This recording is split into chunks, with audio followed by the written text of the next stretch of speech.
the overalls in Mistress Murphy's chowder. Nobody spoke, so we shouted all the louder. It's an Irish trick, that's true, but I'll lick the mick that threw the overalls in Mistress Murphy's chowder. Mistress Murphy gave a party just about a week ago. Everything was plentiful, the Murphys, they're not slow.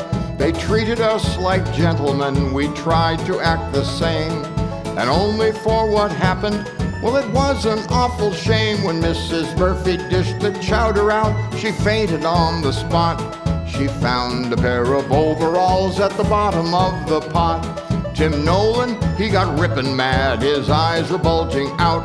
He jumped up on the piano and loudly he did shout, "Hey, who threw the overalls in Mistress Murphy's chowder?"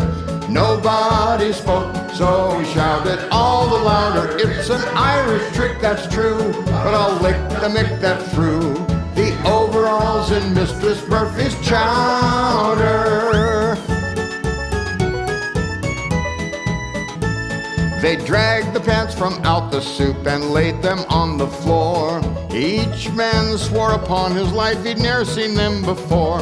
They were plastered up with mortar and were worn out at the knee.